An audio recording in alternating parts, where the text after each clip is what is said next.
Hello,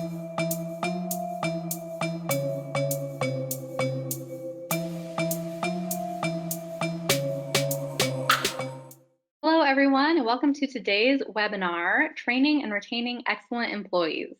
We're so happy that you joined us, and I want to just go over a couple logistics before we dive in. So we will be recording this webinar, and we'll send out an email with a link to the recording as well as the slide deck, so you can access these materials later. We've also enabled the questions feature, so feel free to type in a question at any time throughout the presentation. That's on your right-hand side of your GoToWebinar panel. So I'm Hannah Curtis. I'm a coordinator with the North Metro SBDC, and I'm so happy to introduce to you today Jon Jaggers, lead consultant with the SBDC, and he will be presenting on our materials today. So Jon, I will turn it over to you.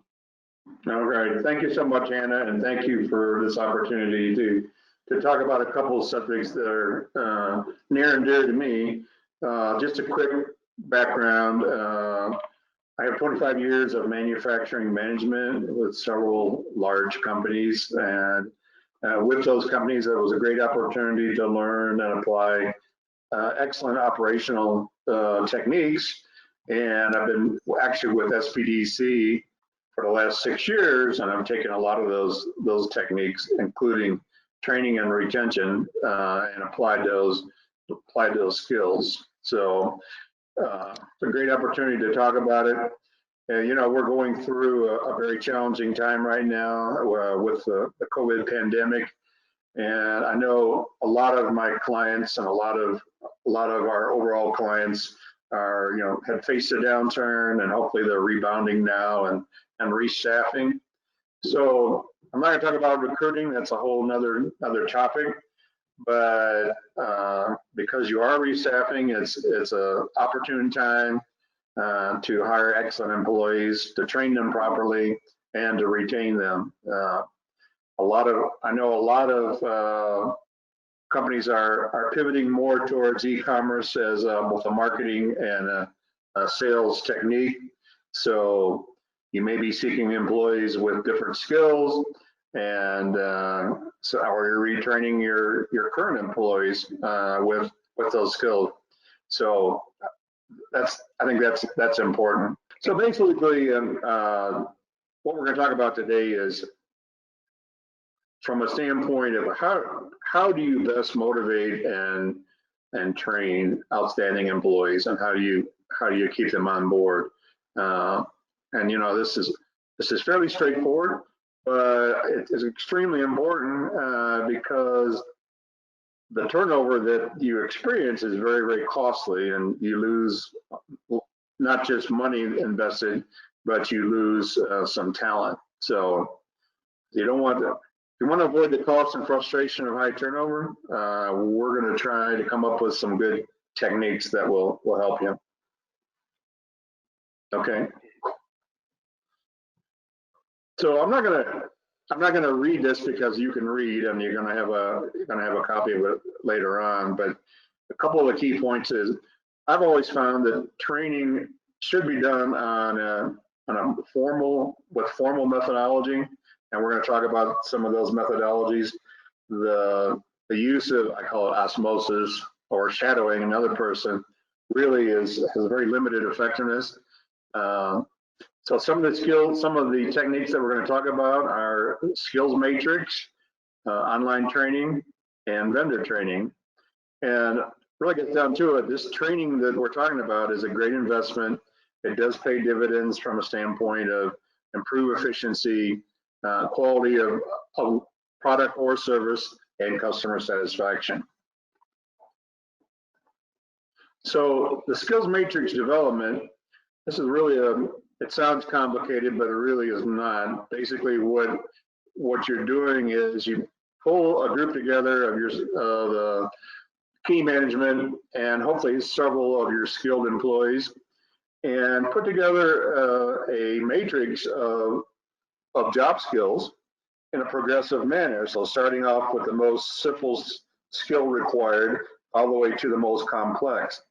And these are set up not just progressive, but they're set up in phases for appropriate learning.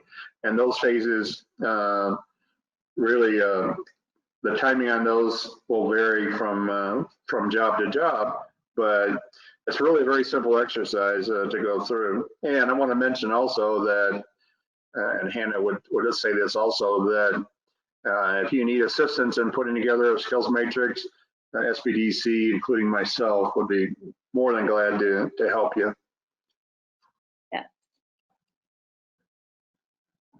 So some of the features, it's progressive, as I said, to perform the job most effectively. When you have a new employee on board, if you've already developed a skills matrix, you need to introduce them as part of their orientation. And what this does, it creates very clear expectations of the training that will be done and the time frame that you're going to go through. So it also can be used, as you'll see as we go through a couple examples, it can be used as performance feedback, and one more, and it can be used as a recruiting tool because you have already identified those skills that are required for the job. So although again, we're not talking about recruiting, but it is a tool that you can use for recruiting. So this is an example of a skills matrix. This is, we're going to look at 3 of them, but this is one of the simpler ones. This is an assembly operator, and this was for a, let's see, this was for an injection molding plant where the equipment basically ran itself, but the injection molding was for medical products and required a high level of documentation. So as you look at this, you can see that the employee is rated from a standpoint of really N needs improvement, S is satisfactory, M is mastery, and then NA is that they have not been exposed to those skills or experience to allow evaluation. So what happens is, from a new employee standpoint, again, this is progressive. They'll go through step by step. But for a current employee, it also can be used to evaluate them as to where they stand on these skills. This is a little more complex skills matrix. This is a production technician for a high temperature manufacturing plant. And this is actually like the second level of learning, and but you go through the same process of evaluation, but again, the learning period for this particular part of it is longer because it's more complex. And then this is a skills matrix for a quality engineer, and so this really has a long time frame and a lot of complexity. This particular individual did have a mechanical engineering degree, but was being trained as a quality engineer. So we put together those skills that we felt were appropriate to be able to function effectively as a quality engineer.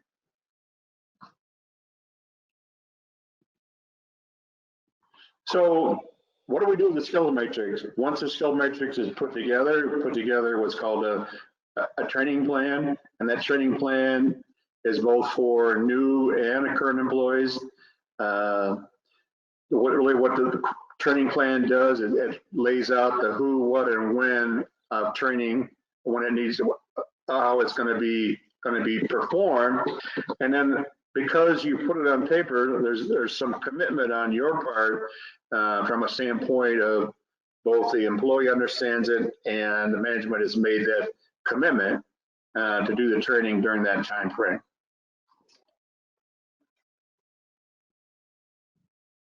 So another very, very important aspect in our world is online training. So if you're going to be competitive in today's world, you need to have need to have and use and understand and optimize software applications. And so throwing out a couple of examples here, this online training, for example, for Square, which many of you use, QuickBooks, many of you use. And I threw in another one, which is really a one that I've applied to a couple different clients. It's called Kintone, and it's order tracking and labor tracking. Sounds complex, it really isn't. It's very, very straightforward. So as you decide to use these applications, you obviously need to figure out how they work and at the same time try to optimize them. So Square itself has excellent online training on their website. They can take you through step by step. QuickBooks does the same thing. Also, there are a number of YouTube training elements that you can go through, and they're very straightforward. Also, the other thing is, I've done a lot of research on both these because we've applied both these to some of my clients. They also have what's called virtual learning sessions, where you will get on probably a Zoom call and share ideas and share questions and share opportunities how to optimize this software with other clients or other customers that are using this application. So you got to take advantage of what's online. We live in a world that you can Google anything and you can YouTube anything. And I had to fix it's a stupid example, but I had to fix a garbage disposal. What's wrong with the garbage disposal? So I Googled it and found out right away what was wrong with it. So I know it's a silly example, but the point is, we live in a world where you can learn almost anything in detail if you take the time to research it. The other area where some of the manufacturers that are on this call need to take advantage of, anytime that you are purchasing new equipment, it's very, very important that you request both production and maintenance training. And I just had a client that put in a new packaging system, and kind of gave me a heads up. Make sure you look for startup and shutdown checklists, as well as preventive maintenance. He was spending, $100,000 on this excellent equipment, so he needs to make sure he understands how operators can best use it. The other thing too, again, is, and I really love networking. So once you get it installed and up and running, you can network with other companies that have the same equipment. And a lot of times, your vendor, your manufacturer will tell you, okay, I got this list of 7 or 8 different clients that are very satisfied. And a lot of times, again, they have virtual learning sessions where you can get on there and network and learn how to maximize the equipment.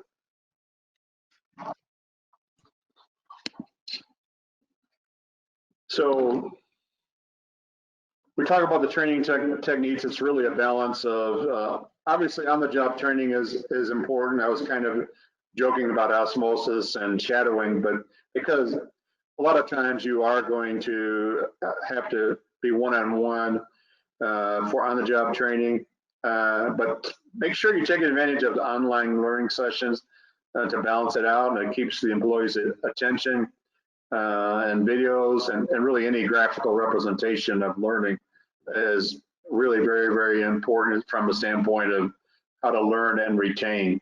So now, Hannah, I got a question for you. You're a millennial. I am, yes.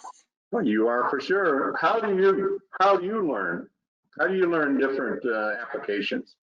Well, as you mentioned, I like a variety. Like I like the hands-on type of work, but also I'm a very visual learner. So I like videos. I'm very used to, like you said, the online type of tutorial videos, starting a new job. And oftentimes they're broken into little chunks, maybe, here's a video for a section that's a couple minutes, and then you learn, these different sections. And at the end of it, you have this whole section completed that you now are trained on.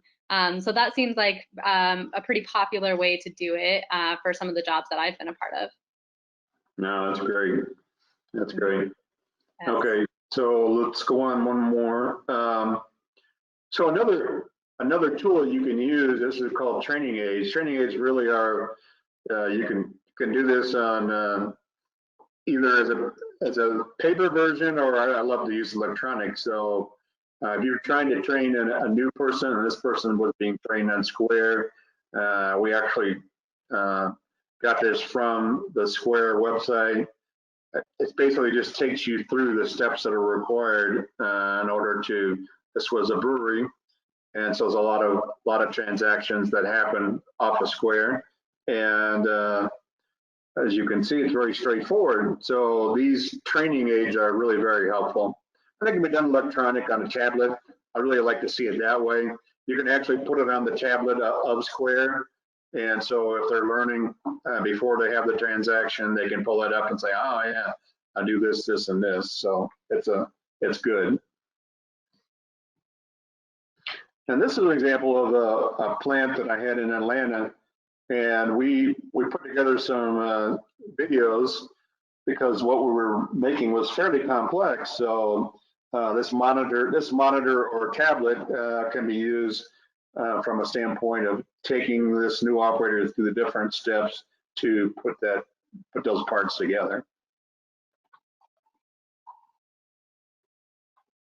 So when you're training, obviously employees learn at a different pace. It's important that you have a lot of interaction with them to make sure they grasp what the training content is. Question and answer sessions are extremely important. Don't be hesitant to ask lots of questions just to verify that the skills are learned. And then in the end, it's important. One more. It's important that you positively reinforce once the skill has been mastered, because that really helps the confidence and clarity. And really what training is confidence building. I mean, if you follow a formal methodology, it's easy on you, it's easy on the employee. You know, once they acquire those different skills, they do have the confidence to do the job. Okay. I think that's all on training. Was there any questions at this point, Hannah? Yeah. Before we go on to retention, there were some questions that came in. So this first one, you indicated that the skills matrix training is progressive. How do you determine acceptable timeframes for learning? Yeah, that's a very good question. It really depends on the technical complexity of what the training is involved or what they're learning. A lot of times when you have that initial matrix building session, it's important that you ask your skilled employees, okay, how long do you feel like is reasonable time frame for them to learn? And I like to break them down into 90-day increments, because typically your first 90 days is a probation period, and then 180 days and so on. But again, it depends on how complex it is. That assembler we saw in the beginning example, that was only a 4-week time frame. The production technician is 2 years. So just again, it depends on the complexity of what they're learning, and some of that's trial and error. You put together the format, but you may have to adjust it as you go along. Great. Thank you. And actually, as you bring up the format, that leads into one of our other questions that came in. When you're talking about the training plan, what format is best used for the training plan? It doesn't have to be anything complex, Hannah. I typically use just an Excel spreadsheet where we've got the employees listed, the skill that is going to be trained on, the target dates of when the training is going to be accomplished. And really, it's more or less, it's just a commitment from a standpoint of management that this is when we're going to do the training, this is who's going to be trained, and this is the skill. And you can, it's really helpful to, if you have several new employees or you have some current employees that need that training, it's really helpful to do that together. That way you don't have to repeat yourself. And then the other point that's really important is the fact that they will share ideas and share questions. So they don't feel like they're alone. Great. Yes. Yeah, we love that community feel when learning. Right. Another question came in. How can I maximize my utilization of software? So you mentioned the software that is great for onboarding and training. What's the best way to really maximize and get the most out of those different That's another good question. You know, I think that the opportunity to network with other companies or within, if your organization has multiple plans, which I don't think anybody on here is that large, but if you can network with other companies from a standpoint of the virtual learning, or the communities, there are communities that get together every once in a while on a regular basis, and they'll talk about, okay, so run into this problem, this is how you get around it, this is really how to best optimize. So don't be scared to reach out, because a lot of companies are in the same boat right now, and they're willing to share. Great, always good to hear. The last question that has come in right now, I think a lot of our manufacturers will be really interested to hear. It's, do most equipment vendors provide operator training? Absolutely. You got to ask for it. You got to request it. You got to make it part of the original package. But as they install and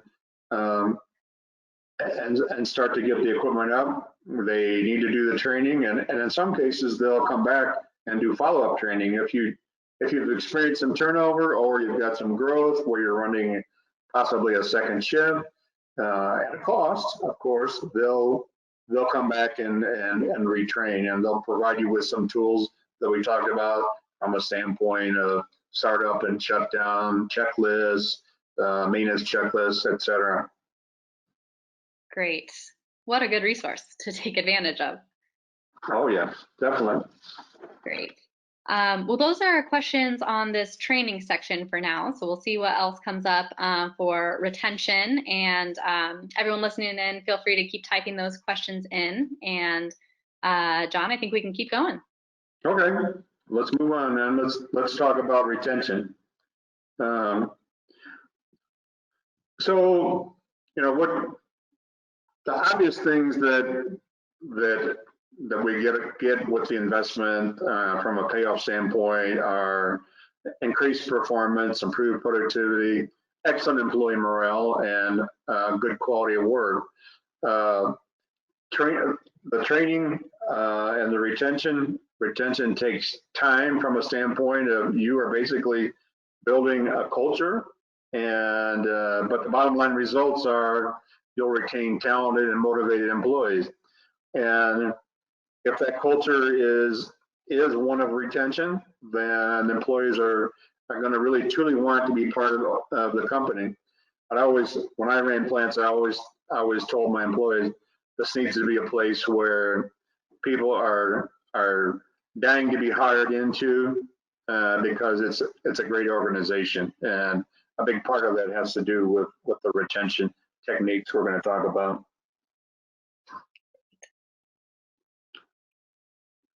So again, employee retention is driven by actually many different behavioral patterns of the business culture. And so management needs to create a culture that supports these items: clear communication, engagement and inclusiveness, encouraging creativity, and go on, there's a couple more, allowing risk-taking, and respectful treatment of all employees. So we're going to talk about each one of those. So communication is really, it's an essential piece of retention. And some of the techniques that my clients are now using, first of all, it's really important. I don't care if you have 1 employee or 20 employees, really, it's really critical that communication is there. And one of those techniques is having a daily huddle at the beginning of the shift. I've seen clients do this and really reap the results because everyone is on board as to what is expected for that particular day. I've seen some examples of it lately. I was telling Hannah about, I don't know, I'm just in the right place at the right time, but I was in a Walmart early morning, trying to avoid the COVID crowd, as I call them. And at 7 o'clock, they were having a team huddle, and everybody had their assignments. And you're going to go do stocking. You're going to sell. These are the hot items.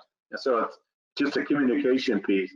I was on the way up to Essex, and they're doing some, CDOT is doing some road repair. Again, 7 o'clock in the morning.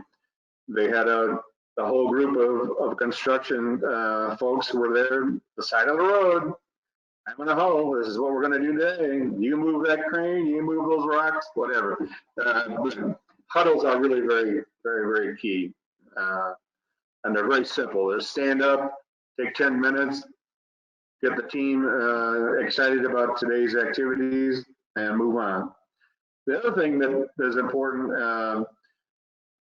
that I use particularly in manufacturing are weekly scheduled meetings. And I've convinced a number of my clients that if they take the time, and this takes a little longer, and it's probably a sit-down session where you actually look at what is going to be produced for that particular week. They talk about the different roadblocks based on what they're going to produce, but it creates a lot of clarity from a standpoint of just taking that half hour of time and talk about the schedule for the week. The other thing that I think is key from a standpoint of looking at your metrics is to have a monthly meeting with all your employees and talk about where you're at from a standpoint of sales or quality or service, and let them know that they're part of that effort from a standpoint of these are the metrics they're working on. And then the other part is provide consistent feedback on an individual basis versus their goals. And I know, Hannah, you and I spoke about the fact that having quarterly or semi-annual feedback sessions, I like to do them monthly actually, but are really key because it lets you know where you're at and it gives you the opportunity to talk about improvement yourself. So, you want to talk about that 1 second?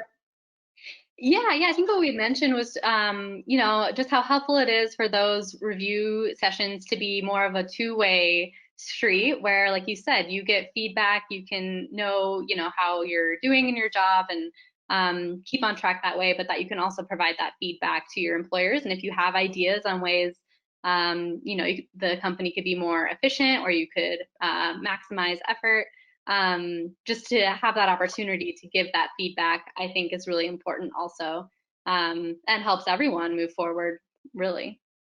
Absolutely. And that's a perfect segue into the next slide. So employee engagement, as you said, seek out employee improvements ideas on a regular basis. So once you get those ideas, it's very, very key that you take those and try them.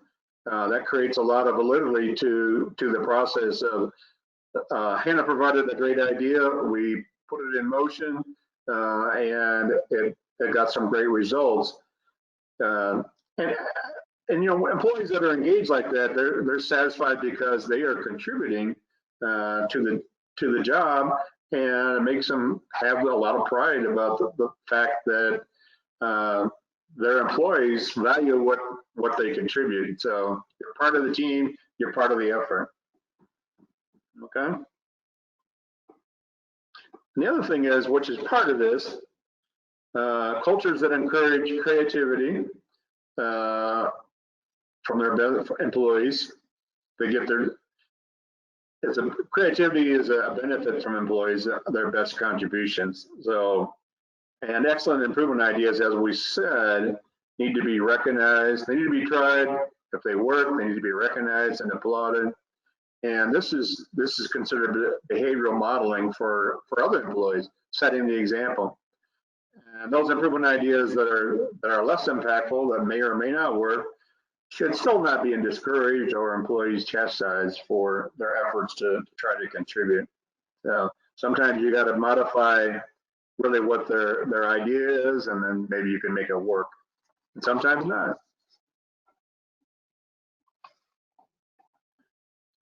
The other point from a standpoint of retention has to do with respect. This is unfortunately, this is a common element that we see very little of in today's society, and we need to see more of it. So really the fairness and transparency are fundamental, but yet powerful concepts that will have a lasting impression on employees. And equitable treatment really creates consistency on how employees view management. And I've read several studies and have seen this in action. Fair treatment by a supervisor or manager is one of the most important things that can be done from a standpoint of a determinant of retention. So we have a little bit of time here. I want to talk about an actual example, which I'm very proud of. I was as a plant manager, operations manager, I was brought into Atlanta when I worked for Kodak. And it was a brand new facility that Kodak had built. This was in early 2000. And what they had done, though, is they had taken 4 different companies and combined them into one operation.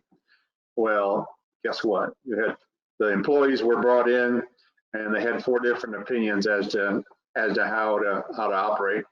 So when I got in there, I set up some teams to work on the different ideas, and one of those teams actually worked on operational best practices. Another team worked on quality, and another team worked on health and safety. And I taught them some problem-solving skills in order to work through, where we're at compared to where we need to be. And what they came up with within a 6 to 7 week period was amazing. So this employee contribution, employee engagement really had a powerful impact. And one of the things that they talked about is to create that consistency. They needed good training. So we put together a whole training program to work on that. And the retention rate after that, because these teams actually sat in front of, they were small teams, 8 or 9 employees, but they sat in front of the other employees and presented their findings, and we put those findings to work. So the fact that the ideas came from employees created a lot of validity, a lot of commitment from a standpoint of they were willing to follow that. So I think, can you see me? Can the group see me or no, Hannah? Yes. They can? Okay. So I wanted to show you this. I don't think you can totally see it because there's too much light. Anyway, after 9 months of being in Atlanta, we were having a service recognition meeting, and at the end they gave me this plaque. And I'm not showing it off because I'm being showy. I'm showing it off because it's proud. I'm proud of it. So basically what it says in recognition and appreciation of your vision and leadership. But the key part about this is what I would always tell them, and what they remembered is always practice firm, fair, and consistent treatment. And they put that on the plaque. So that sits in my office. I think it's a great remembrance of those times. So Hannah, any more questions? Yeah, we did get some more questions in. Let me check on these. Yes, all right. So first question, have how do you most effectively obtain employee improvement ideas? Well, we talked about several different techniques, and I love your idea on the quarterly review or monthly review to bring an idea to the forefront.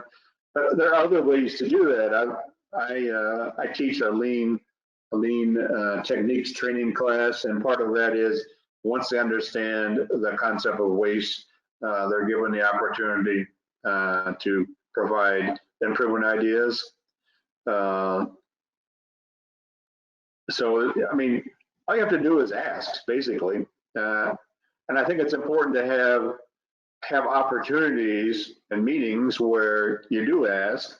And again, as we talked about earlier, once you get those good ideas, you need to try to apply them and see what kind of results you get from them. Mm-hmm. Yeah, I love the point you made about when an employee feels proud of the ideas and the work they're doing, the impact that has on the enjoyment they get out of their job and the output you get out of their job, and how that then is displayed to other employees. So seems like a win-win. Absolutely. Yeah. So another question, a viewer writes in, I only have 3 employees and I talk to them consistently. Should I still have a meeting? The answer is yes. And the reason for that is a lot of times with your 3 employees, you get caught up with whatever is the fire or hot issue of the moment, and you don't formally take the time to talk about, what is important, what's on your mind, what are we looking forward to. So a short huddle or meetings, I think, even with limited employees, is very important. It helps you think about and get organized towards your vision and your objectives and communicate those. So yes is the answer. Great. Another question, could you explain a little bit more about the behavioral modeling? Can you go into a little more detail about that? Oh, absolutely. I kind of breezed over that. There's probably a lot of different fancy definitions of behavioral modeling, but really what I consider, and the way I use it, is set the example. So for example, if you've got a great improvement idea, if you take the minute in front of all the employees to say, this was a great contribution, Joey did a fantastic job of suggesting this, and we put it into place, and it saved us a lot of money from a standpoint of time and effort. And so it's really recognizing and creating the expectation that this is the kind of behavior that management supports, and it creates an environment where Joey got recognized for his great idea. I think I might come up with an idea myself. And so it's a behavior, but I think it's an excellent technique. Great, thank you. Another question, what are the best practices around retraining employees that maybe didn't receive adequate training when they first started? That's a good question. If you look at, again, if we go back to the skills matrix, it takes some time to develop those matrices, but if you can take that tool and evaluate where the employee is at that needs retraining, you can identify exactly what skills need to be worked on, and then move forward and put together a training plan for that retraining. Great, that's a great idea. And I love that you mentioned earlier, for those who do need help creating those skills matrix or their training plan, that we have consultants available to help them do just that. Oh, absolutely. They're the ones, like I said, they're the ones that are doing the work, and they understand the steps they've got to go through. Given the opportunity, and I've done this probably 15 times, given the opportunity, they will, and you got to ask them like a week beforehand, okay, start thinking about this. This is what we're going to do. And once you get into the exercise, they will tell you very clearly the skills that are required. So. Great, great. Well, those are all of our questions on our session today, Jon. So thank you so much. I think we have a end slide. Oh, did you want to go over any of these last? Yeah, this is just a wrap up, and I'm going to read part of this. So maintaining a core of highly engaged, well-trained employees requires a lot of effort. Okay, it doesn't just happen. But the return on the investment is you have capable, stable workforce that is challenged and delivers excellent results. So pretty much in summary, consistent training, coaching, and communication that all will ensure that all your organization has the best employees possible. So it takes time, it takes investment, but at the same time, that investment pays off in well-trained and highly motivated employees. Okay? That's what we all want, right? Absolutely. Great, great. Well, thank you. This has been so helpful. And like I said, we'll get this out to all of you later today with this slide deck and the recording so that you can take this and implement it in your own businesses. And as Jon mentioned, if you need help with any of these plans or techniques, or you have questions, you can always schedule an appointment with Jon or any of our consultants at the North Metro SBDC. The best way to do that is on our website, which is northmetrosbdc.com, to schedule your consultations. So Jon, thank you so much for all of this information and for your time presenting this today. And thank you all for joining us. And we wish you a great rest of your day.